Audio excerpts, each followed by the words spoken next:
Dalam 24 jam terakhir, dunia telah melihat beberapa berita signifikan yang terjadi di seluruh benua. Mari kita mulai dari Afrika, di mana seorang atlet perempuan terkemuka dari Uganda, Rebecca Cheptegei, meninggal kemarin. Ini terjadi setelah Rebecca dirawat selama 4 hari karena luka bakar yang meliputi lebih dari 75% tubuhnya. Luka tersebut disebabkan oleh kejadian aneh, yaitu badannya disiram bensin dan dibakar oleh pacarnya dari Kenya. Rebecca, yang berusia 33 tahun, baru saja bertanding di Olimpiade Paris lalu. Dengan kejadian ini, Rebecca menjadi atlet perempuan ketiga yang tewas di Kenya sejak Oktober 2021. Hal ini membuat kita semakin mengutuk kekerasan terhadap perempuan. Selain itu, di Munich, polisi menembak mati seorang pria setelah baku tembak di luar konsulat Israel, Kamis kemarin. Juru bicara polisi mengatakan bahwa pihaknya mendengar seseorang yang membawa senjata laras panjang di daerah Karolinenplatz, dekat pusat kota Munich, sekitar pukul 9 pagi waktu setempat. Tersangka mengalami luka berat selama baku tembak, tetapi tidak ada indikasi orang lain terluka.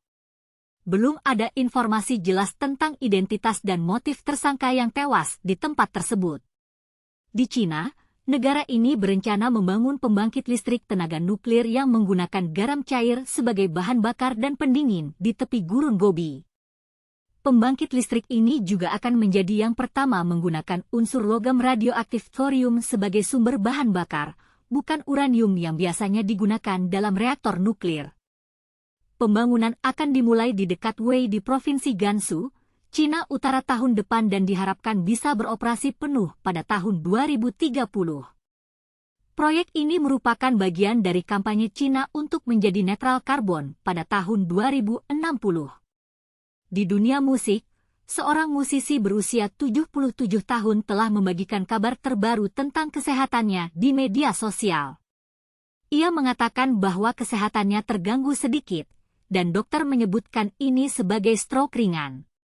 Namun, musisi ini masih dapat bermain gitar, dan dia tidak perlu melakukan apapun untuk pulih sepenuhnya. Mari kita sampaikan ucapan selamat dan harapan terhadap Rebecca Cheptegei yang telah meninggal. Haraplah semakin peduli terhadap kekerasan terhadap perempuan dan serta-merta berhenti kejadian seperti yang terjadi kepada Rebecca. Selain itu, mari kita berharap proyek pembangkit listrik tenaga nuklir di Cina berjalan dengan lancar dan menjadi bagian dari upaya negara itu untuk menjadi netral karbon pada tahun 2060. Dan terakhir, mari kita mengucapkan semoga sehat dan senyuman kepada musisi berusia 77 tahun tersebut.